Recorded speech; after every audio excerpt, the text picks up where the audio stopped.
வெறும் 6 நாட்களுக்கு சுமார் 1 லட்சம் கோடி ரூபாய். ஈரான் மீதான போர் நடவடிக்கை அமெரிக்காவுக்கு எவ்வளவு பெரிய செலவாக மாறி வருகிறது தெரியுமா? அமெரிக்க நாடாளுமன்றத்தின் மூத்த உறுப்பினர்கள் பங்கேற்ற ரகசிய கூட்டத்தில் ஈரான் மீதான போருக்காக முதல் 6 நாட்களில் செலவிடப்பட்ட தொகையை பென்டகன் கூறியிருக்கிறது. ஆனால் இதில் மொத்த செலவினங்களும் சேர்க்கப்படவில்லை என தெரிகிறது. அமெரிக்க நாடாளுமன்ற உறுப்பினர் ஒருவர் நாள் ஒன்றுக்கு இந்திய மதிப்பில் 10,000 கோடி முதல் 18,000 கோடி ரூபாய் வரை செலவாவதாக குறிப்பிட்டுள்ளார்.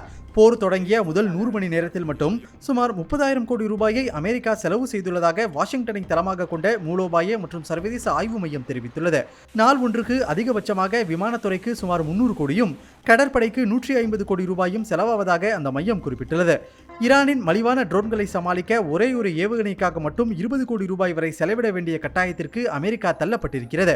போர் 2 மாதங்கள் வரை நீடித்தால் இலங்கை போன்ற பல சிறிய நாடுகளின் ஜிடிபியையே விஞ்சும் அளவிற்கு அமெரிக்காவுக்கு மொத்தம் 10 லட்சம் கோடி வரை செலவாகலாம் என்றும் மதிப்பிடப்பட்டுள்ளது.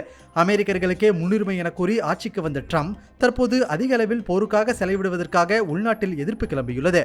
இருப்பினும் போருக்கு கூடுதல் தொகை ஒதுக்க வெள்ளை மாளிகை விரைவில் நாடாளுமன்றத்தை அணுக உள்ளதாகவும் ஊடகங்கள் தெரிவிக்கின்றன.